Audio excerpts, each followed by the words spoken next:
it's almost selfish for a flower to refuse to bloom, right? And I had to reconcile my own disdain, frustration, and judgment of other healers, spiritual leaders, and how that could corrupt. I had a huge resistance to that. I said, I'll never be that person. I grew up around a lot of spiritual manipulation, spiritual gifts being a power game, you know? I've seen it as a double-edged sword. I've also seen how it served community and really been a support for community, right? And kept community together.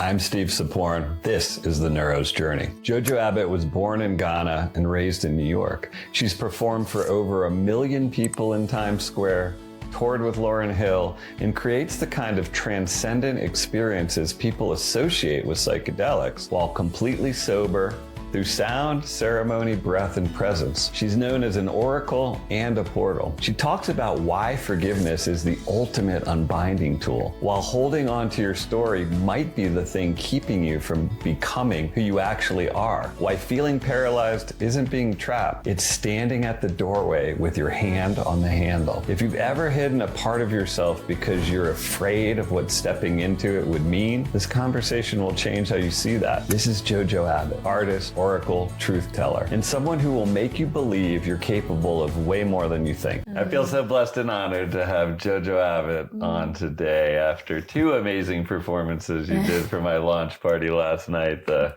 prayer and container setting as well as the music. It was beautiful, and I felt really honored that you came out and supported me like that. And I love you so much. So thank you. Thank you for inviting me. Yeah. It was really a pleasure and an honor to see you walk in the manifestation of your dreams. To really show up that way, to step up for yourself, right? And for your dream. Yeah.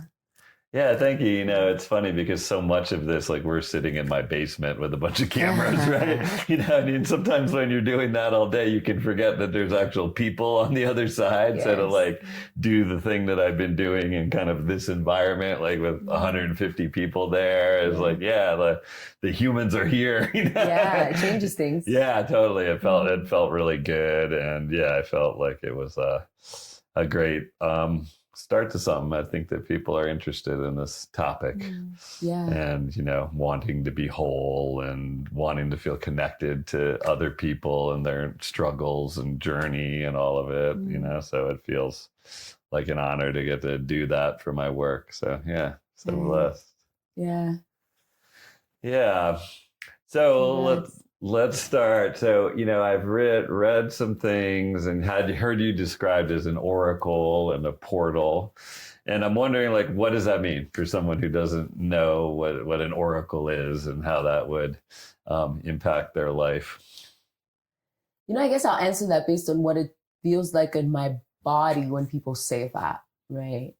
Or when people describe their feeling of that and why they apply that wording. The oracle feels like a space you can go to receive clarity and perspective, further clarity and perspective. And it can be a tribunal, it can be a group of people, it can be elders, it can be children, it can be spirit guides, it can be the trees, it can be the fire. But a physical ally, a metaphysical ally, a physical space, a metaphysical space, a state of being, a consciousness, right? That space that supports clarity, understanding, wisdom, direction, clarity. That's what I perceive an oracle to be. And would you like reference yourself as an oracle? Like, is that? I think it's interesting. People would say it before I was like, okay, I've read it about you. Yeah. And I don't know whether you're so it's interesting. It took me years because I was really covert with a lot of things and people would call me out. Mm-hmm. And it's like, oh my God, I'm really covert because I would put it all out there as sort of like sci-fi, right? This I play with imagination more from the artistic perspective. And as things became more clear and more resonant, people could almost smell it off of me. And they're like, you are. And they would name in different ways, you are this. This is what I experience of you. This is what you embody. This is how I feel when I'm around you. And so to witness ourselves as we are and to allow ourselves to be witnessed by others, not to let that fully define us, but to let that perhaps clarify what frequency we're putting out. You know, it's like someone saying you feel really, the energy I'm getting from you right now is a lot of anger, right? And I have been in states of anger, of course, and frustration. And also when someone says, I feel like you were an oracle in this moment, right? It's people's experience of you. It would be, I think, a limited perspective for me to only see myself through my own limited view of myself. So over time, I really started to try to understand that those names, those phrases for myself and what they meant and how I could comfortably identify with that and be responsible and accountable in that space, right? So do I consider myself that? I think I consider myself that only to the extent of I help to create the environment that supports the possibility of clarity. I create the invigoration, the power, the energy to fuel that possibility, to push it forward, to bring that reality into this realm. I almost can co-create an environment of anything is possible with people, right? And then that becomes a catalyst, and then they're self-led in that, right? Right. But, you know, I work through imagination, through spirit, through art, through being together in togetherness intentionally. And then people really see what is possible and they feel no longer limited in the same ways, right? And they fly and they take off. And so in that sense, I would probably say that I'm an oracle. And then being a portal, really, I see a portal as a bridge, right? An invitation into another state, another realm, and a wonderland of sorts. And it could be a portal to greater peace. It could be a portal to a new experience. It could be a portal to a new version of you. It could be a portal to whatever state of liberation. It could also be a portal to deep sorrow and loss of self and all. Life is a full spectrum experience, right? But I believe it's like almost like a crossover point where you realize something has shifted, a catalyst for something new. And these are things we can conjure for ourselves. We can create portals for ourselves. We can open the door to portals for ourselves. We can be deeply aware of when we're in transformation and in evolution. Yeah. And seeing it as like, not like a finite thing or a short form thing, but as like a long transition point. Like a portal can be a 2-year journey, a 10-year journey. But that's like, I just went through this portal through a performance. Like, yeah, that's also great. But I think that performance you just had is just a journey in a portal that you've been on. I feel like we're always at the point of like a bridge. Life is always inviting us. So you're going to cross this bridge, or you're going to cross this bridge. And we're constantly navigating portals, right? So I offer that invitation of like, my biggest philosophy that I share with people, power to the God within. Are you ready to walk in your power, right? And then it's like, let's go through that. Many portals to come. Yeah. So it's interesting when you're you're talking about that, it seems like also that's something you need to step into and like own, right? And seemed like that was like a process. Oh, do I need to? Well, that you can sort of take that on as like Exactly. for somebody else, and maybe you're not like in every moment the highest of highs, but like you also offer that to people. Very human. And so is that, like it feels like when you're saying that there is like a process of like really accepting that like you can be that for people. And like, was there some things going on in your life that were like, okay, I'm starting to see this happen? Like, I think you said like you were doing it in sci-fi ways or whatever, sort of covering it up a little bit, right? Instead of fully owning it. So how did you start to fully own it? Well, I think it was meant for me also. Mm-hmm. I think when you're coming online, through life experiences and that ancestral memory is coming back to the forefront of your consciousness, and that intuitive call becomes louder and clearer. Your ability to deny it is come on now. At some point you can no longer deny it, right? And when again people are pulling it out of you, you realize that it's almost selfish for a flower to refuse to bloom, right? And I had to reconcile my own disdain, frustration, and judgment of other healers, spiritual leaders, and how that could corrupt. I had a huge resistance to that. I said, I'll never be that person.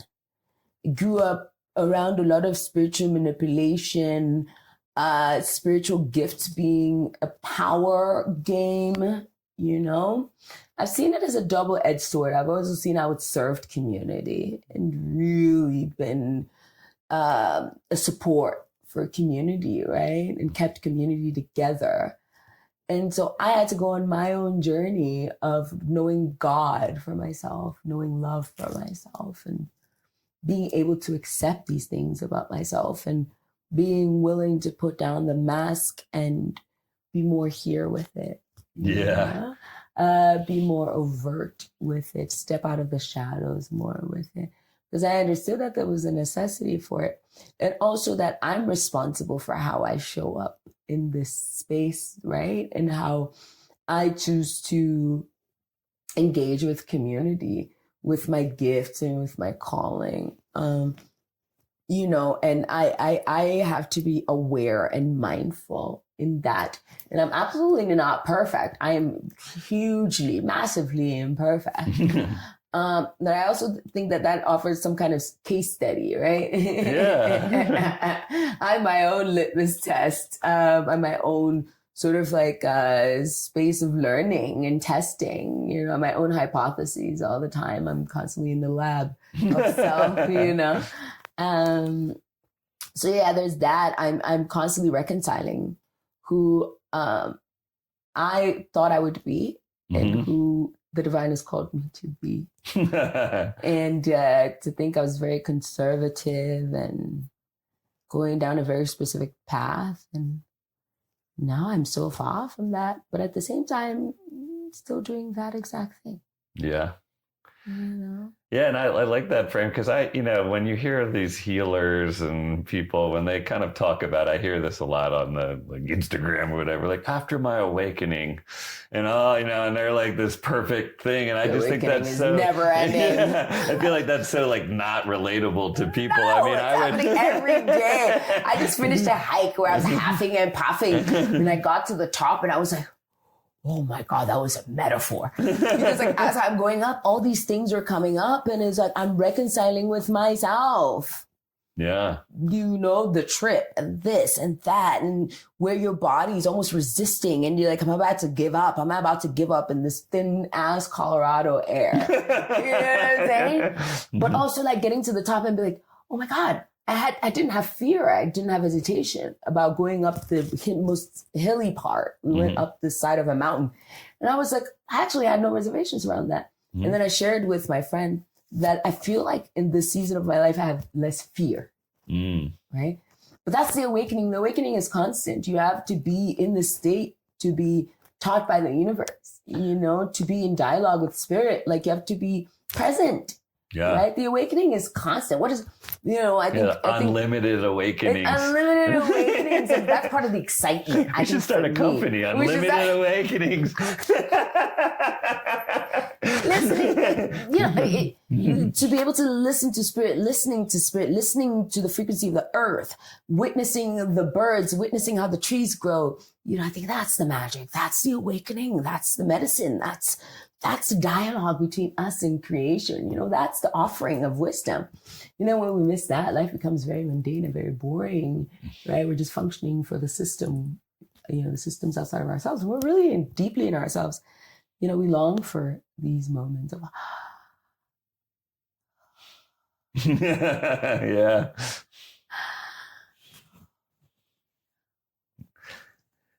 So given the community that I sit in, which is very psychedelic forward, right? But you talk about reaching altered states of consciousness, like the sober walk with spirit, right? So just, through ceremony, sound, dance, all the things. And for people who've, had that mostly under the influence of medicines or whatever, like, what's the difference between that? And have you done medicine work? Like, do you know, like, what it feels like to be under the influence of medicine?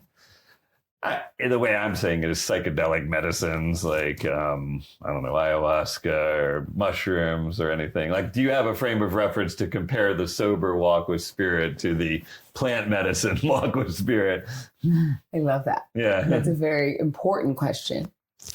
So I found that I have deep respect for the limited experience I've had with psilocybin. No Aya journey, no peyote, no ketamine. And I believe that I feel very humble in the presence of these teachers and expanders, right? If there's such a word as expanders. And I feel like I don't necessarily need it right now. I think when your spirit needs something, it guides you to it. I've been in spaces where I've been offered. However, I don't feel deeply within my spirit that it's what I'm called to in the moment. However, I have reverence, respect, and honor for these medicines, what it's offered for people, the portals that it's served as for people, the oracle that it's been for people, the ally, the guide, the friend, the teacher, for people, right? And I think that's something worth celebrating. But personally, I don't feel like I need it. Why? Because I believe that there is already so much medicine that is accessible in our breath, in the soil, in the skies above our head, in the water, in the fire, in the cosmos. There's so much medicine already present. There's so much intoxicating life that is here, right? And it's the presence element and the level of connection that we are capable of in any given moment that makes that potent or not. So in these states of medicine, taking any of these kinds of plant medicine, ingestibles, I guess, or you're taking something else and putting it in your body, it sort of creates an environment where you're feeling these things in a heightened state, right? But what if you could experience that in every waking moment, right? In ways in which you have the capacity to reconcile, understand, ingest, and plant the seeds that it's given to you, right? Because you're fully present, you're fully embodied. You can move your hands and your feet to do that thing that the divine is telling you to do. Lower your voice when talking to your partner right now. You're being too aggressive and too loud. Oh, don't walk on that path. You're trampling on the flowers. Walk on the path that already exists. Oh, don't swat that bee. Just let it be. Or go help that person, that stranger over there. Offer this person this $20 in your pocket. That is medicine. That's awareness. That's moving with spirit. I'm sober enough to act upon. Mm-hmm. Go into your temple. Go offer a prayer. Offer water to the earth. Start a fire. Start a business. Be nicer to your employees. Apologize for what you did yesterday. Go read this book. I am present and sober enough to do the thing that will actually take me to where spirit is trying to take me. Mm-hmm. I'm not in this altered state, seeing this being that is so like harmonious that for me is like, ooh, I aspire to that. And also, how do I bring that here in the now and every day so it doesn't feel so far out of reach for me? And so my experience with mushrooms has been, it's allowed me to see a window, through a lens of who I can be when I'm no longer afraid. Mm. Mushrooms gives me a lens to witness who I am when I'm totally free, when I let go of hate, when I let go of jealousy, when I let go of fear, when I let go of scarcity, when I'm light as a feather, when I'm in my God state of this is all part of the beingness. Nothing is at odds with me. Nothing is happening to me. Nothing is here to destroy me. It's all here to teach me. I am in the flow of energy. I'm collaborating with everything around me, right? There's no war with self. There's no war with anything around me. That state of supreme harmony, it's really delicious. Yeah.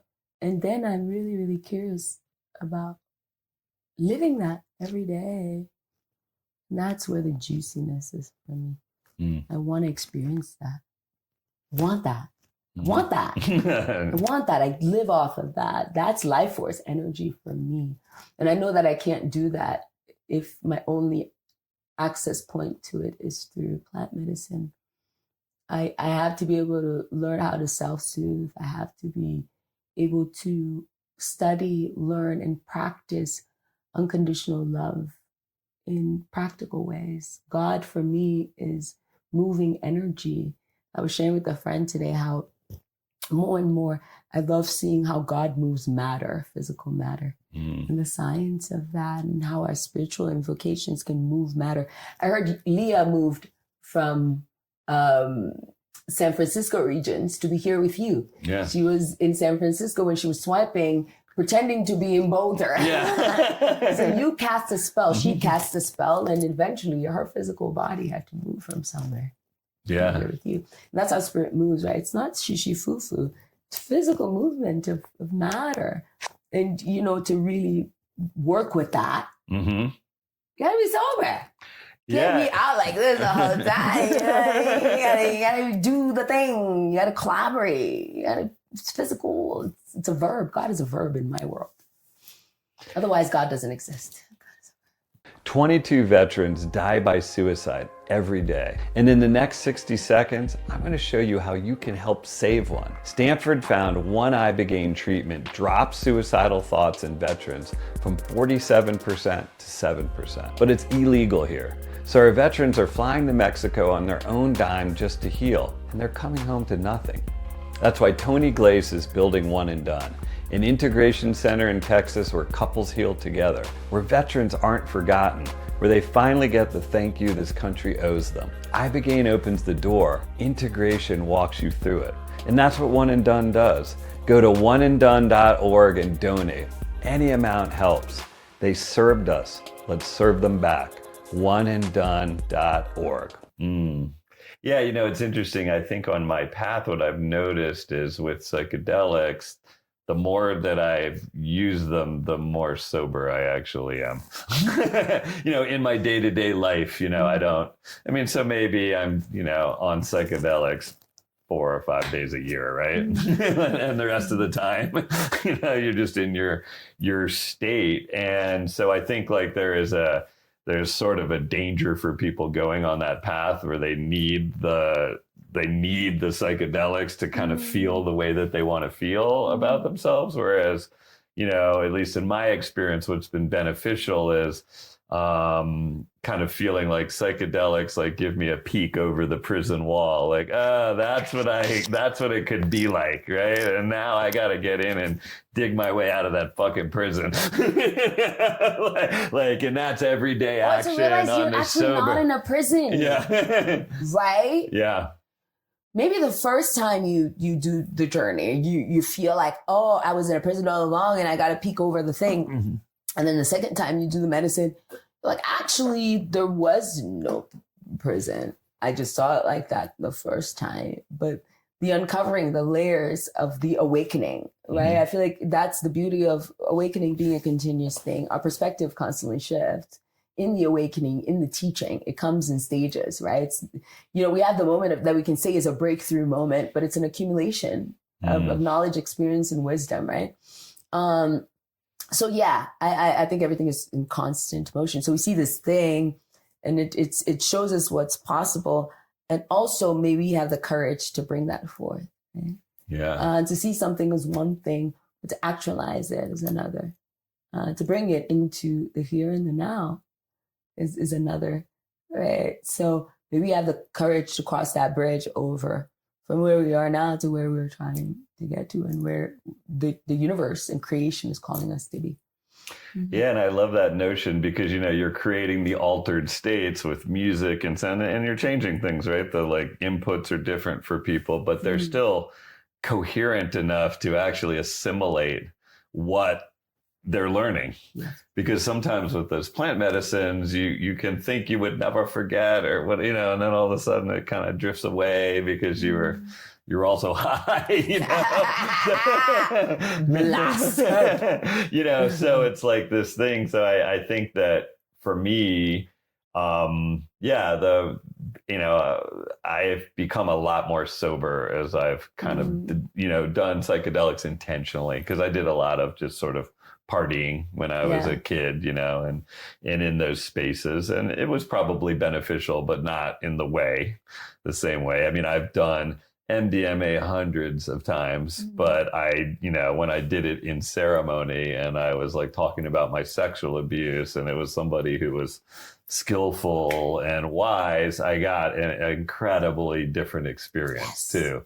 So there's also that, guides, the right people can sort of bridge that gap between the altered state experience, but keeping you in real presence. People will say, I've done mushrooms, I felt nothing. Mm-hmm.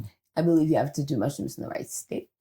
Yeah. You have to prepare for it. You have to make the medicine with deep intention, right? In order for you to get from it what it has the possibility of giving you, right? When you disrespect the medicine, it disrespects you. Yeah. And so I really feel like when you're in these states, I do journeys with people where they're like, oh, I really need to do psilocybin because every time I'm experiencing your work, it just feels so psychedelic that I feel like, man, if I took some kind of psychedelics, dude, it would just be even that much better. It feels so psychedelic already that, whoa, if I just did more. If I just dude, I'm coming to your show, just know I'm going to bring this thing. Okay, do your thing. Do what you feel is necessary. And also the people who were someone yesterday, 2 ladies came to me yesterday and they were like, whoa, I was in trance day and I was journeying. And I was like, yeah, that's so exciting. And you witnessing that you can do that, right? And these are people who facilitate plant medicine journeys for other people and whatnot.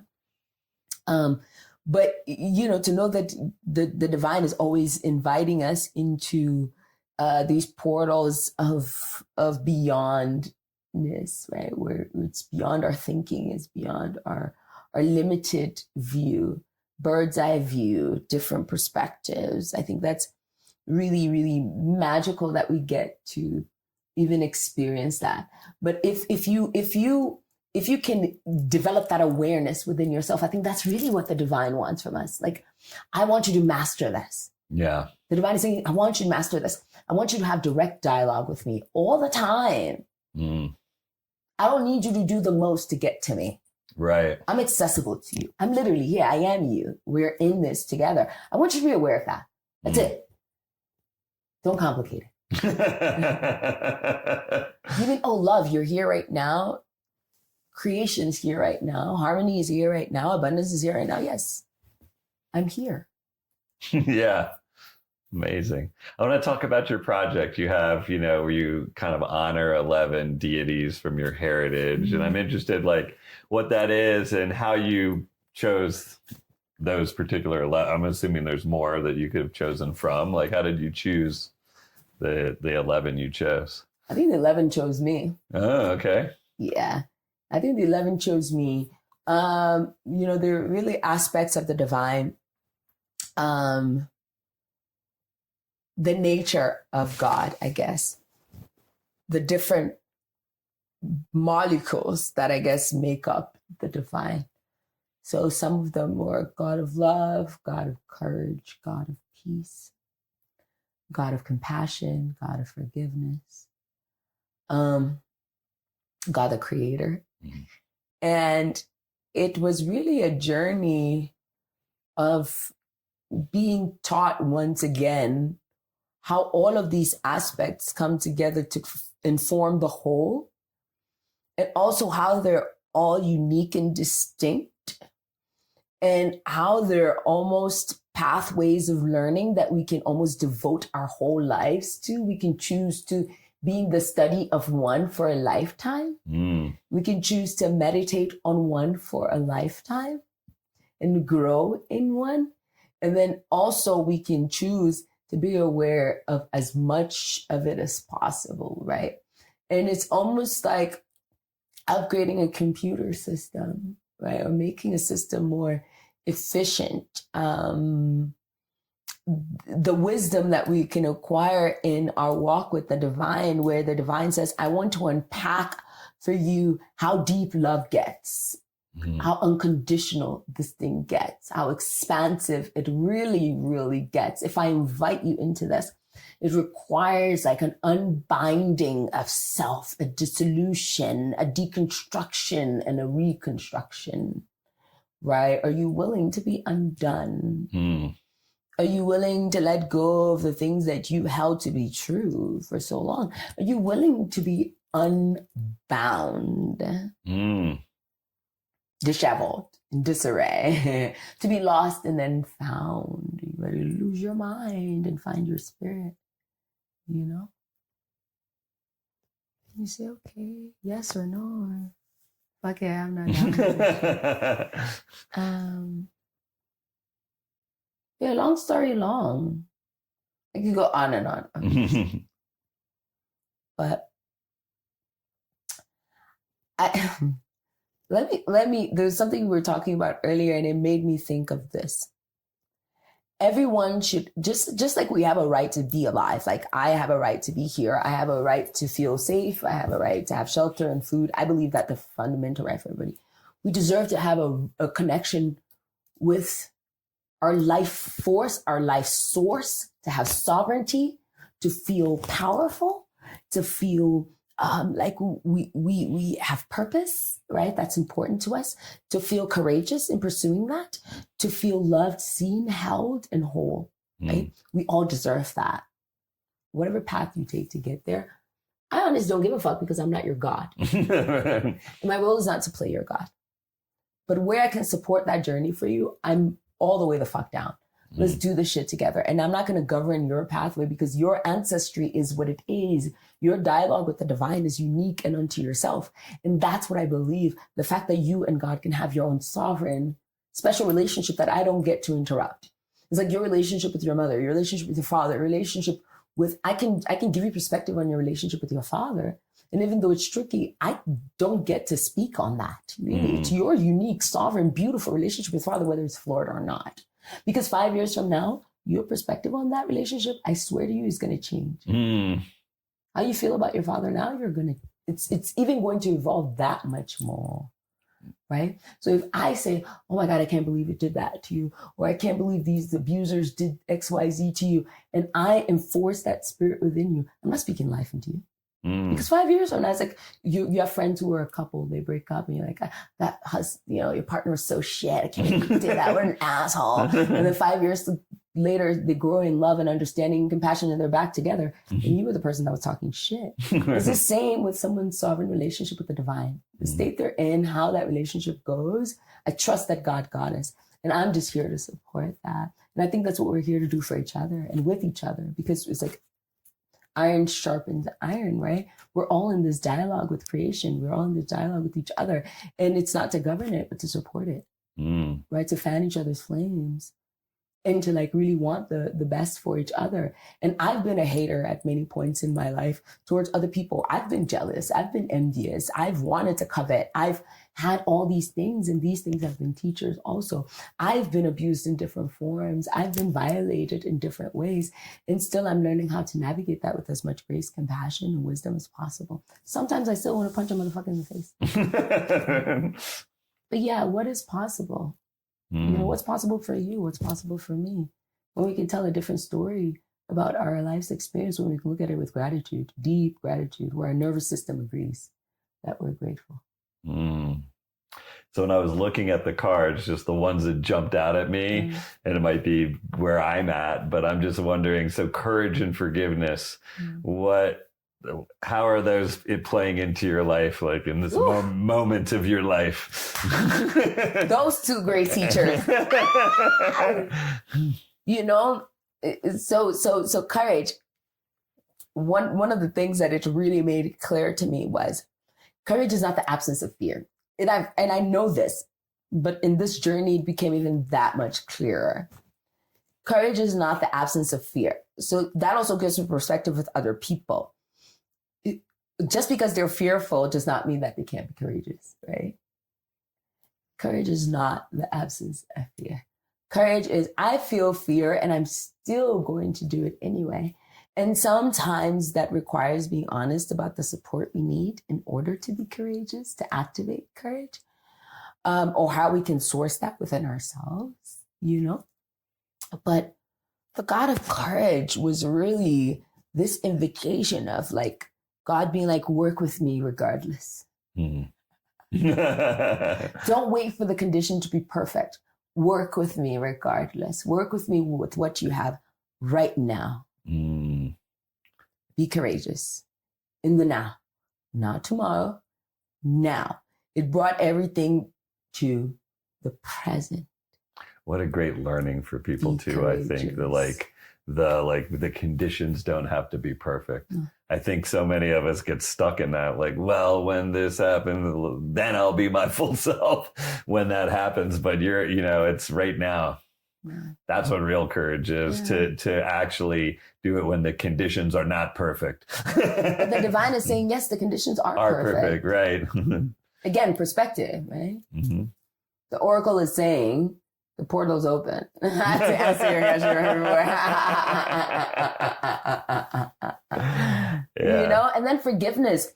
Oh my God, the forgiveness one, because also I was working on this, right after my father had passed away.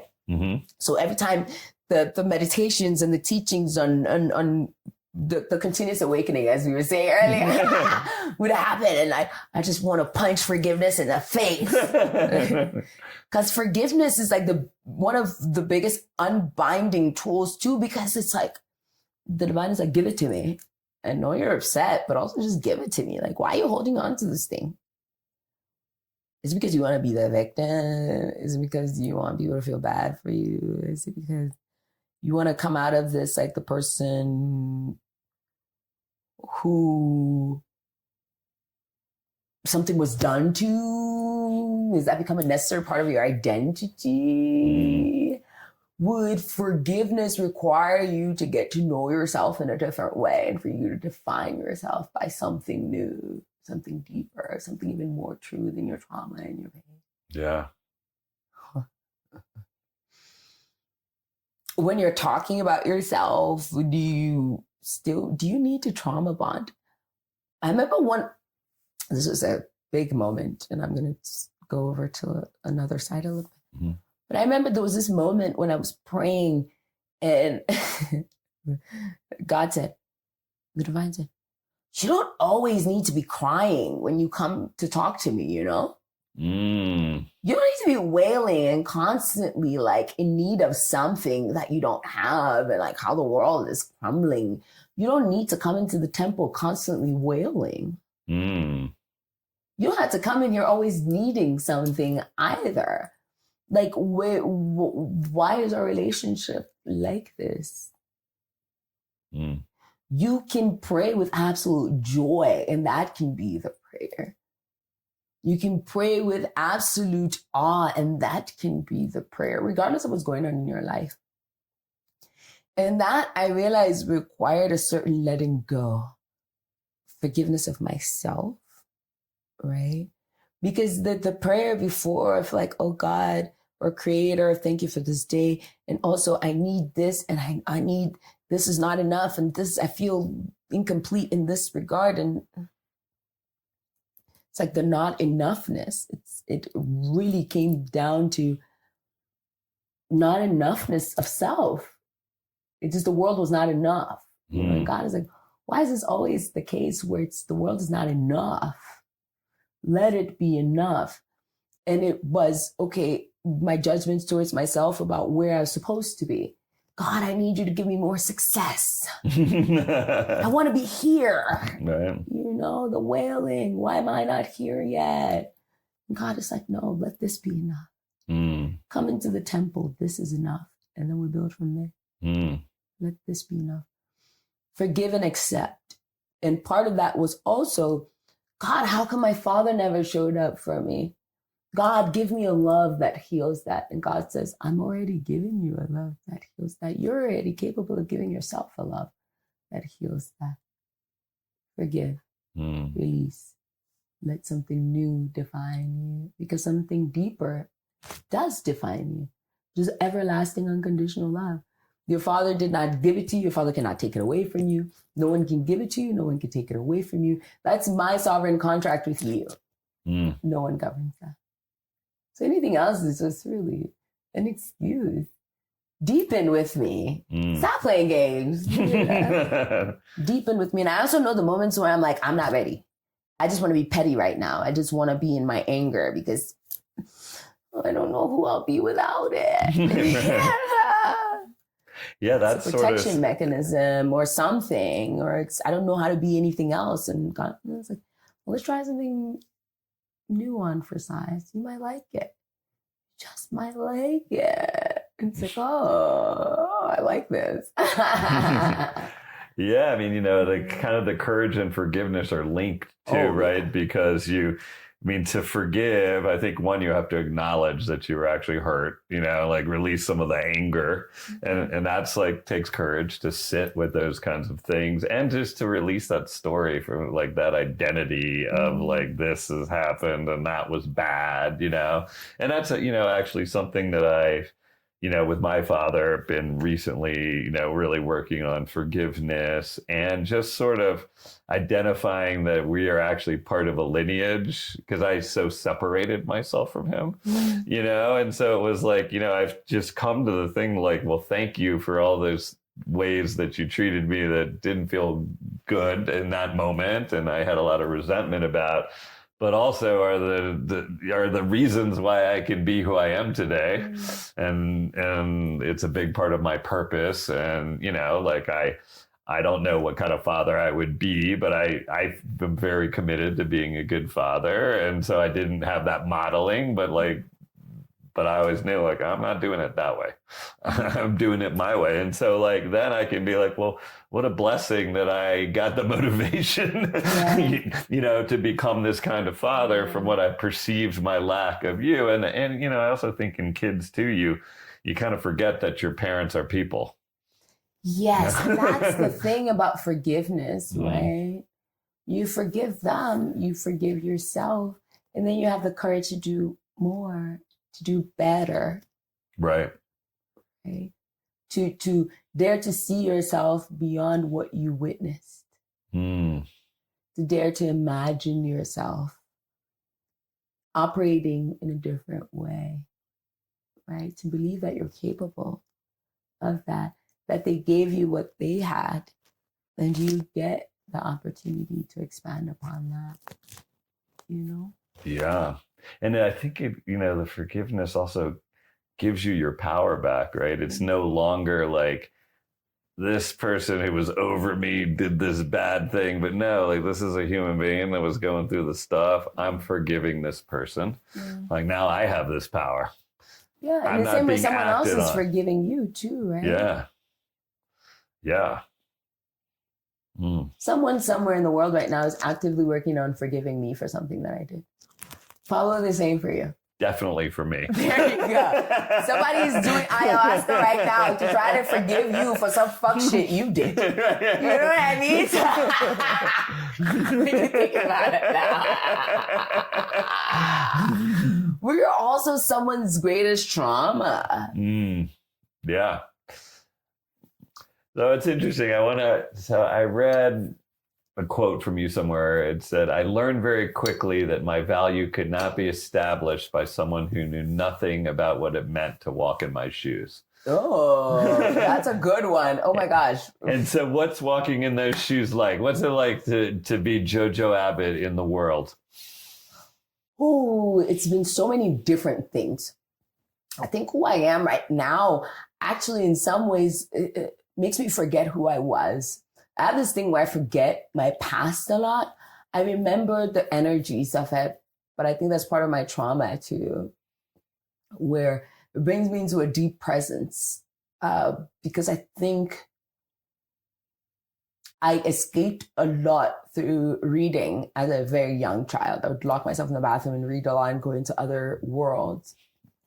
And now I feel like I'm able to be more present in my life. I'm able to be more proactive in my life. I'm able to act upon my sovereignty.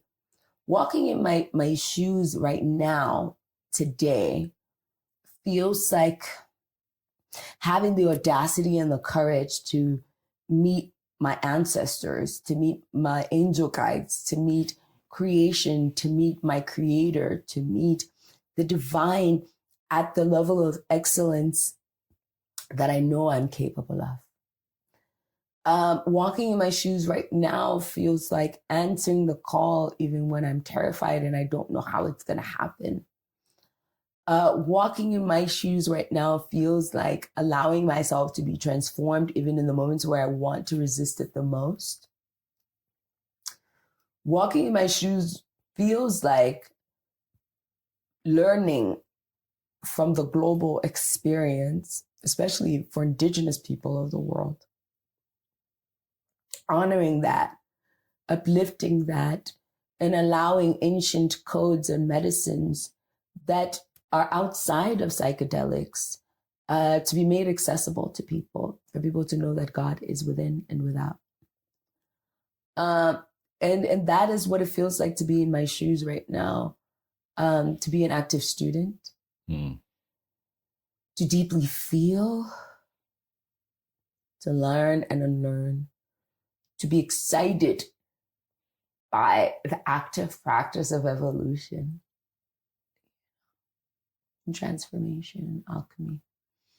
That's what it feels like to be in my shoes. And I think that's such a personal experience that the world gets some aspects of the impact of that inner journey, that personal journey. But for everyone, it's very unique and very personal, right? So no one can really speak on that but me. Right. Right.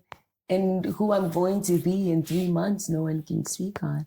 I can't even speak on. I see people speak so, but even if you focus only on that, you miss out on so much possibilities, right? So I'm learning to surrender to the ride, because every time I do that, it gets so much better. And I've only known you for a few months, but so much has happened in my life already. Yeah, it feels like in 3 months you're like... So many portals and oracles and awakenings. Lots of things are happening. Yeah. I love that shit. I'm here for it. I'm like, what's next, universe? I like to have my testimonies. You know, I like to experience a life that gives me, you know, wow, look at what the divine did. Look at what me and creator co-created. Look at what me and another manifestation of divine creation co-created, you know, that constant dance to see what's possible. Yeah. So you mentioned being audacious in that. And so, you know, and I feel like you've said somewhere, I read somewhere, like, we have to be audacious. So like, what do you mean by that? And for somebody who, you know, feels fear even hearing that word, like, how does someone cultivate audacity? Have the confidence of a mediocre white man. I got that perfectly, thanks. As a baseline, okay? As a baseline. Baseline. Believe in yourself.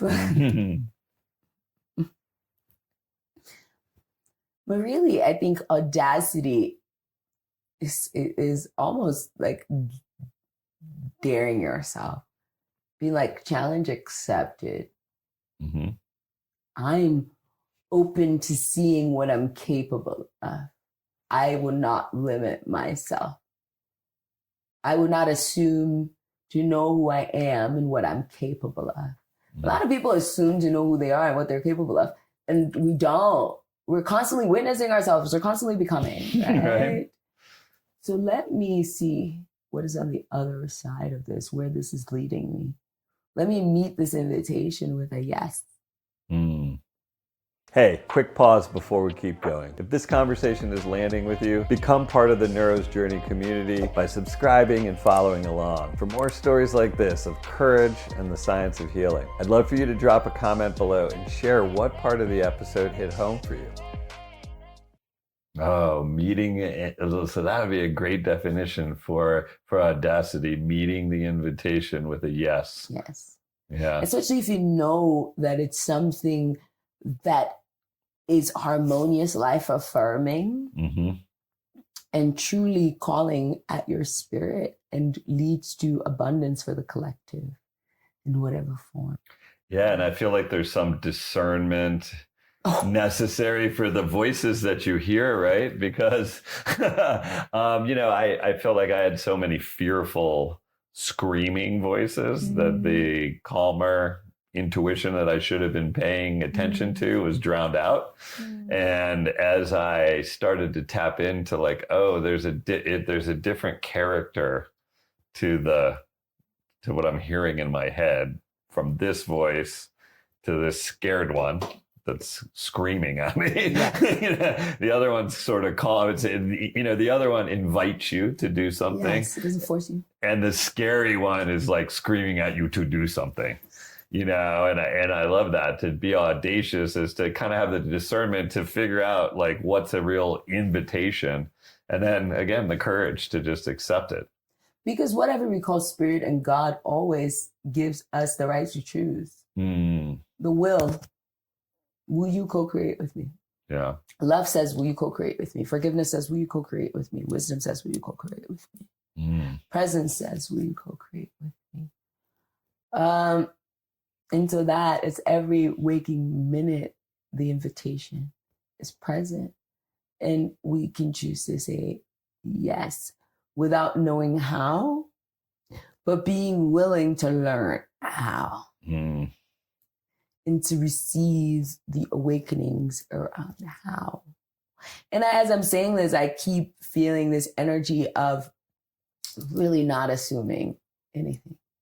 Don't assume shit. Just be willing to learn. Just be willing to be introduced to the most incredible path. You know, I think once we say yes and we agree, things go into motion. Energy starts to propel forward, right? So there's that unlocking. Yeah. I love this concept of like thinking of life as your guru.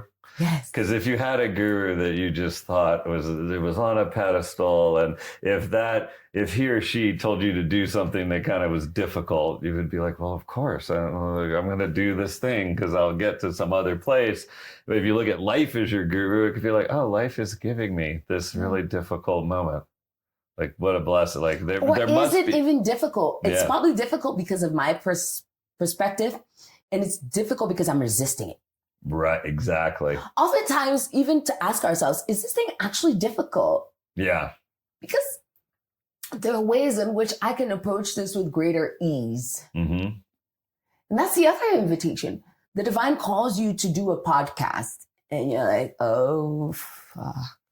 How is this going to happen? I don't even like talking from... I got to lose some weight. I mean, like, I got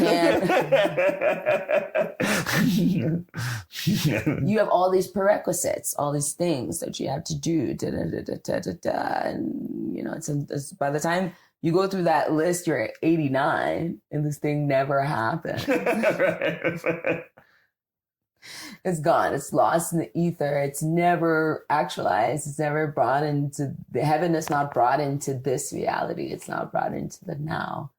And you grieve this experience that could have been, this impact that could have been, this life that could have been lived, if only you didn't let those voices distract you. You didn't learn to master yourself enough to listen beyond the noise, right? Because sometimes we also wait for a quiet, and we don't necessarily need the quiet.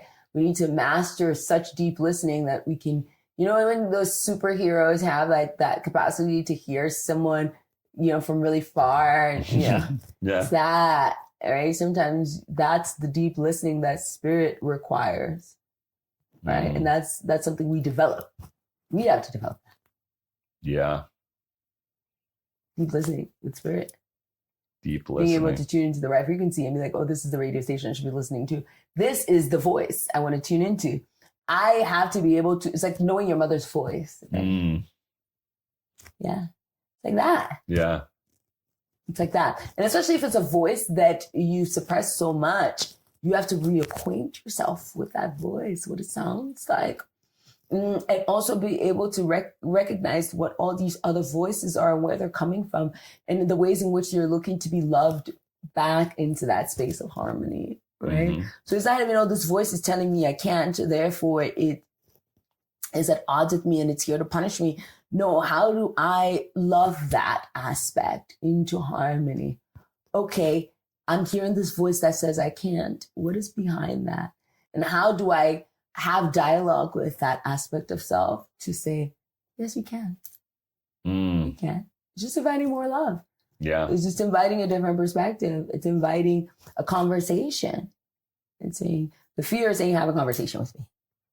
Right. You know, sometimes we take it as it's telling me what to do. It's like, no, you can have a conversation with it. Yeah. So is it difficult? We decide how difficult it is. Yeah. Right? And also our language around it. It's a challenge. It's an invitation. We can say challenge accepted. You know, it's an invitation. I like to, in my teachings, I'm like, look at it as an invitation, because you can always say yes, you can always say no. You can say yes or no today, and, you know, as the divine moves and as life moves, oftentimes we get that opportunity again, maybe in a different form. But we get to say yes and no every single day, every single moment. It's always there. It's always there. And whether you're consciously engaging that or not, you're making decisions that are impacting your life. Yeah. Even you thinking you're not making a decision, you're definitely making a decision subconsciously. Yeah, and, you know, it's an interesting thing. Like, you know, my nervous system was very worked up for most of my life. And as I kind of started to figure out, you know, okay, this is what's happening. It's like literally I'm avoiding these physical sensations. I wasn't even tapped into it enough to know that. I was just medicating it in all these ways to kind of tamp those things down. And then you know, at least my experience was, I was like, okay, like, am I willing to sit through this much discomfort to be the man that I want to be? You know, and sometimes, honestly, it's like at some point, you know, the sensations are less now, but it used to just be like at some point I would just fucking give in.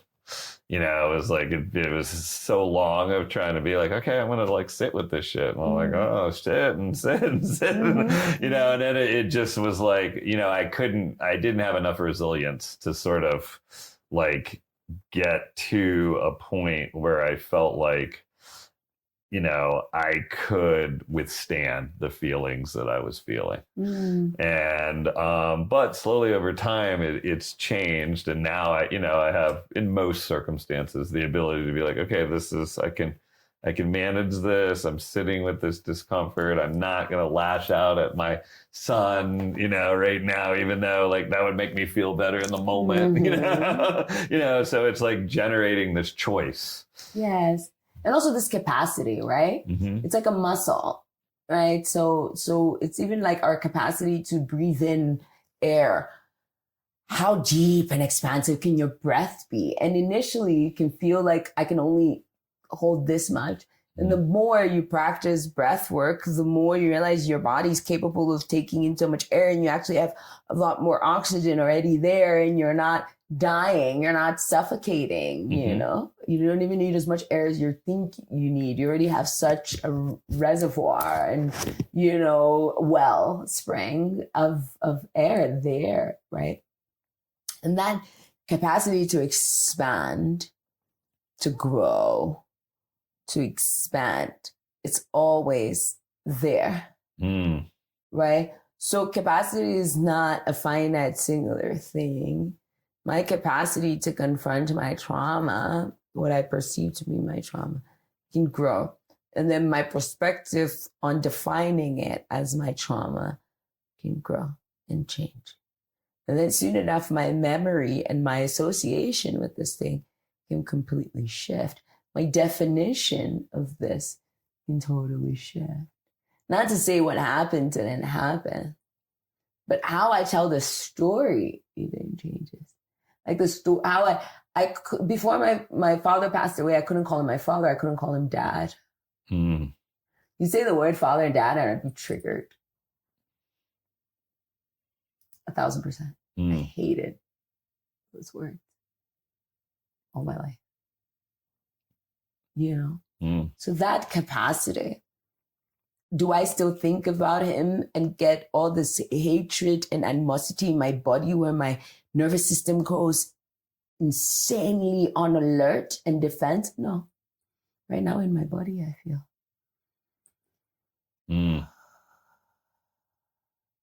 I've said 2 words that 6 months ago, 8 months ago, triggered the shit out of me. Would have me totally shut down. You'd see it in my face. My soul capacity to believe that I can become so much more. My affiliations with my deepest pains can change. That's liberation. Yeah. That I can afford myself. Right? Sober state of mind. To believe that we are capable of that, I think is necessary whether we take plant medicine or not. Right? Yeah. And I love the metaphor of the breath, because, you know, as you're doing this and saying it, it's like sometimes we have to contract to expand. Yeah. You know, sometimes we have to go inward and maybe have a little moment, right? Which is really the precursor to the expansion. And it's sort of like saying, like, you know, if you're going to reject, like, you know, that aspect of life, it's like, oh, well, I only want to inhale in life. Right. You know, like I choose not to exhale. Like that's not reality, right? And like and they're the same but different, but you have to acknowledge that inhales and exhales are part of the experience. And to celebrate both, you might say, I only like exhaling. Good for you. And also, you got to inhale. It's like when you're like, I only like red. Well, all, you know, flowers are different colors. You know, you're going to just look at the red flowers as you want. You know, you can like what you like and also understand that life is far bigger and all encompassing than that. Right? So do you have a breathwork practice that you do regularly? Is that no. I'm not gonna sit here and tell you I'm a breathwork guru. Don't come to me for that. Okay. What I actually use breathwork for, I don't even want to freaking call it breathwork. Yeah. I think when I activate breath as a portal, I'm able to reach altered states of being. I've never not even called it altered states of being. I am able to be in states of awareness that greater inform my life and what I'm supposed to do. I'm able to be with my oracle, be in oracle state. And I think our perspective of our world is so limited. And when I'm breathing, when I'm intentionally, consciously breathing, and I feel like I'm called to understanding that breath is life, right? The foundation of life. It creates an expansive state where the impossible becomes possible, and some deep transformation and witnessing and gratitude and love and expansion and growth and becoming can happen. I can go into the gardens of myself, remove the weed and harvest and plant new seeds and tend to this land. This one needs more water. It's time to plant some cucumber here. We've maybe done enough tomatoes. Maybe this, I need to plant that oak tree, or, it needs more sunlight, to whatever it is. But I can be there with the breath, the spaciousness of the breath. My body reaches a state of calm and ease and realizing that there's more room. It always says there's more room. There's more room. There's no need to fear. There's more room. There's no need to fear. There's more room. And there's always a way. There's more room. There's more room. There's more room. As the breath becomes fuller, and then I don't even have to think about it much, and it feels invigorating, and my body just is in a state of trust. It's just trusting, and then the spirit can, because now the body is cared for in the best way, right? It feels expansive, it feels held, it feels energized, and then the spirit is it's interesting. Like, what occurred to me when you were talking about that was like the courage to breathe deeply, right? Because when people are like triggered or whatever, they have these shallow breaths, right? And they're sort of saying like, I don't want to interact with the fields, like I'm self-contained. I want as little of this outside force as there. But if you can calm down and breathe briefly, you're saying like, I'm a part of this. And I don't fear like exposing myself a little bit, and then I can contract. And there's a courage to that. Also, in that moment, telling yourself, I'm deserving of life force energy. So when you're afraid, when you're angry, when you're sad, whatever it is, you rob yourself of life force energy by not breathing. And in that moment, to remind yourself that I'm deserving of this breath. This is the moment I actually have to remind myself that I'm not robbing myself of life force energy. Whatever's happening right now is already robbing me of something, and I'm not going to give up my breath as well. Yeah.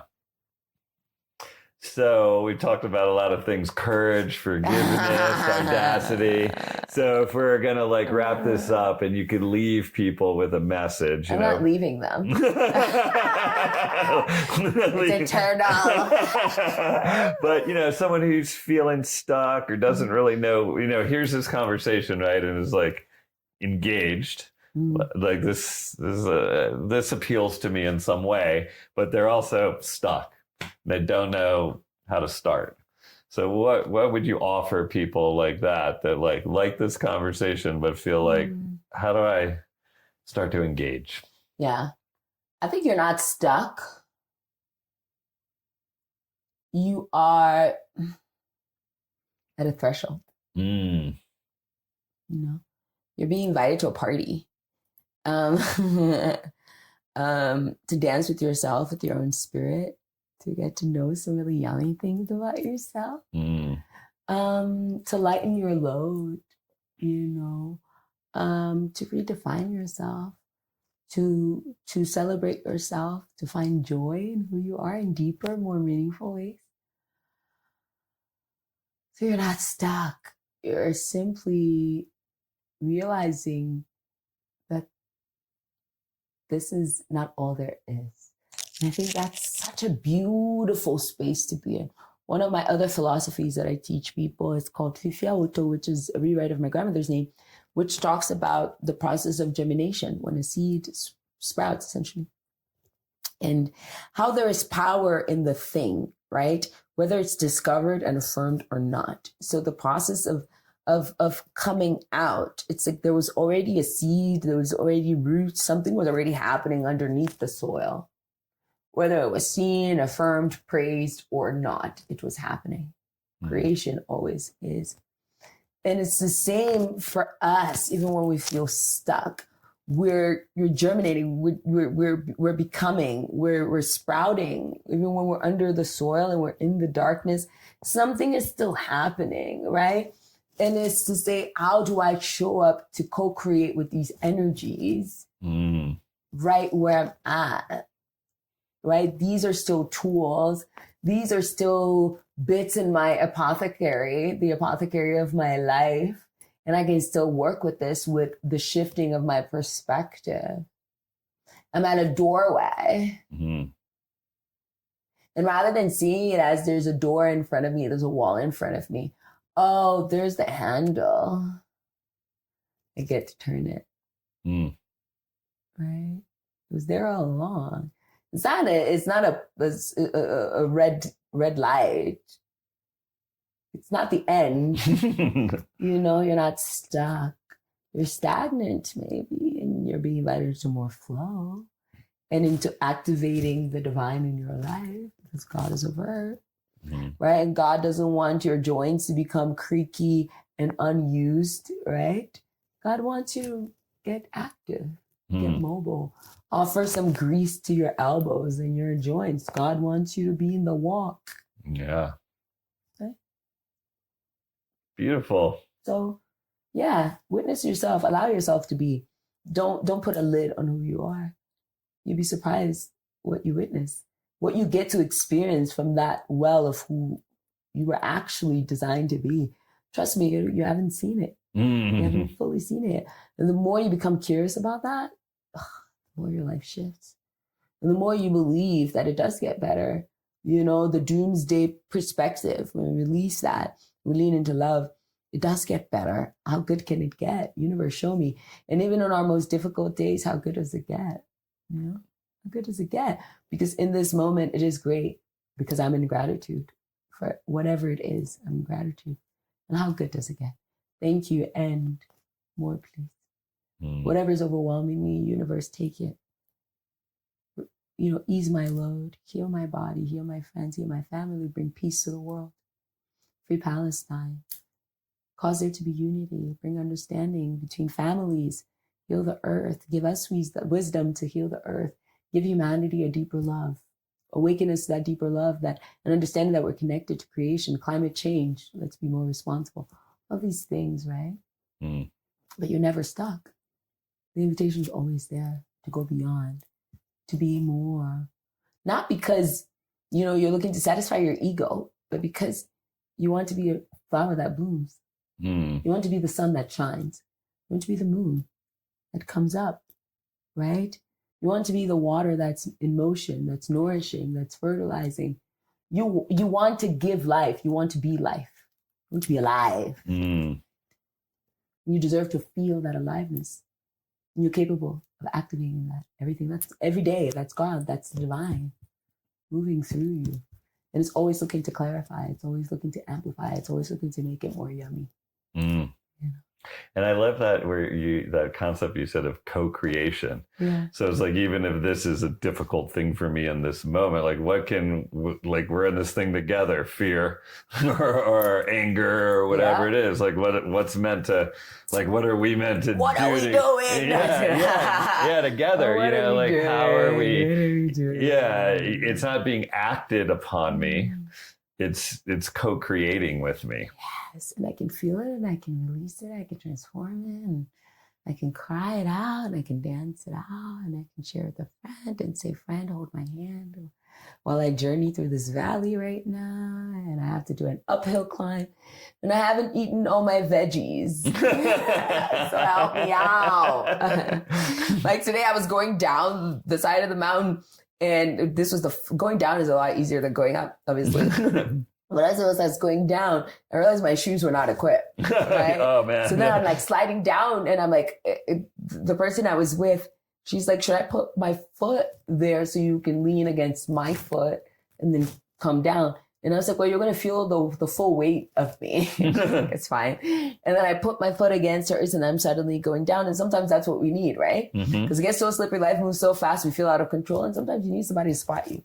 And that's okay too. But that comes with discernment, awareness, vulnerability, honesty, and deep love for self and the other, and say, friend, this is a tough year, but I need to get down, or I need to go up, and I need some help because my goal is to get there. That's my focus. Yeah. And sometimes it's a lot easier to give the help than to receive it. Oh, we're all learning that. You know, like it's, you know, it's easy to, I mean, at least it comes more naturally for me to like give it than to receive it. Because we all like to have that savior complex, right? But I think it takes a deep understanding of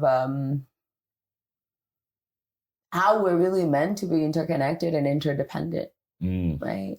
I think when we live in homes with, you know, this idea of like nuclear families and separation, it's easier to give because then we feel like more people are indebted to us than we are to them, you know, and when giving and receiving are not transactional in that sense, then it flows in a limited way. We're not like trying to negotiate how much we give and how much we receive, right? And I think there's a certain power to that. Yeah. When we're being really honest, there's a manipulation to that. And the more we're in the practice of just that, no rhyme or reason, we're able to receive just as much as we give or more, whatever it is. I struggle with that. And I've had to learn that sometimes receiving something from people, especially people I don't trust to give, that where they're giving from or why they're giving, I'll say, no, thank you. Right. Right. I don't even want the thing. I'm like, no, thank you. And sometimes I'm accurate in that thinking, and other times I'm not, right? But how authentically can I give is how authentically I can receive. I show up for community shows up for me. That feels great in my body. Somatically, that feels great. In my nervous system, that feels true. So anything else is a lie, no? Yeah. Oh, I'm the person who loves to help other people all the time, but I don't really need to. Oh God. Right. Yeah. Yeah. So do you feel worthy of that love exactly. and help? You There's know, still like so much. I'm someone that's worthy of some help too. I need the help. Yeah. Okay, so there's that. And we're, you know, I think that, you know, especially America is such this like rugged individualist ideal, right? And you have this really unique, I think, in the world, this place where basically almost everybody who wasn't native to here came here, you know, in some way. If they immigrated, that they left their community, right? To go to a place where they're like, well, I don't need community. I just need a piece of land and some tool, and I will fend for myself. Yeah. And so I think, you know, America, you know, particularly in my experience, it's not as community oriented as almost anywhere that I've been.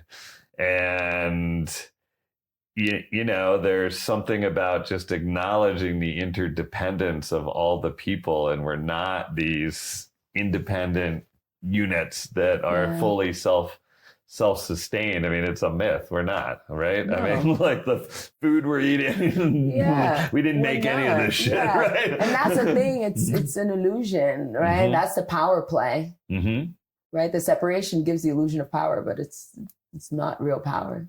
Real power is understanding that we're interconnected, and you know, that's how we get even further. Yeah. Beautiful. Thank you so much. I love this conversation. Bless. Let's do it again. Let's do it again. I'll be back in Boulder. Yeah, right. Well, we'll get you here for something. I love you so much. Thank you. Love you, Appreciate it. Gabby, you did it. We did it. Congratulations on your launch. Thank you. I was big last night. Yeah. Timestamp. It happened last night. So for the future, we know this happened the day after. Yeah. But congratulations. You should be proud of yourself, your community, and everything. Yeah. Yeah, it was to talk about that, the interconnected part of it, because I felt, so many people showed up, and I probably knew less than half of them. Oh, wow. Yeah, like they were, they're friends of friends. Community, yes. Yeah, or this or that. And, I reached out to members of my community and be like, look, I'd like to get people here, bring people that were interested. But, to just see that people show up for this kind of thing, there's some curiosity, like this cat's talking about healing and vulnerability or whatever. And I think there's a yearn for that. And I feel blessed to be in a position to try to, put in my piece, and offer that love and encouragement and also just the thing that, like we said, I have no gurus I'm just like working this thing in real time, and so things come up. even with the party, I got, I think we were talking about it, but I got fucking scared. It really hit all of my fucking woo. I was looking back on it. I was like, this is like picture perfect to hit my deepest three things, and then, and it kind of like set me back. I was getting this gloom and shit, like in the afternoons. And then I just realized like what a blessing it is to be like on the precipice of a threshold, right? To like walk through and be really reminded of like these things that have been really core to me, and like, why is that I fear to speak? Like, why is it that I fear to be vulnerable? Or, will anybody come? Will anybody love me? Do I even deserve that love? Do I even matter enough? Yeah, and just to like sit with it, and then, you have those sort of things, and then all of a sudden it's like, well, people are trying to get in and there's no more tickets. And then it's like the reverse. So, and just, it's an awesome experience to like, you don't know what's going to happen when you take that. You can't assume. Yeah. Either way, cause I could have like, well, these are my friends. It's my community. Like, this is going to work out, and that was my mental game, and I wasn't worried about it in my thoughts, but my body was clearly exhibiting to me like there's stuff going on here. Yeah. And then it gave me the opportunity to just like dig into it and feel like this experience is something that I can do, and I can also offer. Like, hopefully, like people can see that it, like you can say these things, you can divulge these things. You're not weak because someone, was a predator to you. You're not less than because someone, did something to you when you were a kid. Like those things like live with you. Those 50 years of living with these things and sort of being like, yeah, this is like my moment to say, fuck that shit. I'm not going to let that. Also take responsibility for your own life. Yeah. Yeah. A tree can say I'm bruised. Die, heal.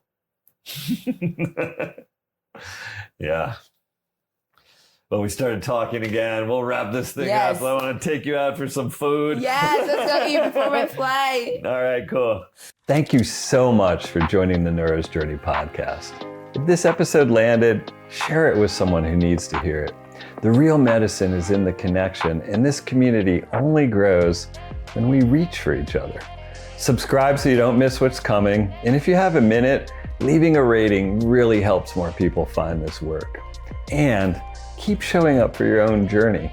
Every small act of courage matters for you for the people around you, and for all of us. I am so grateful to be walking this path with you.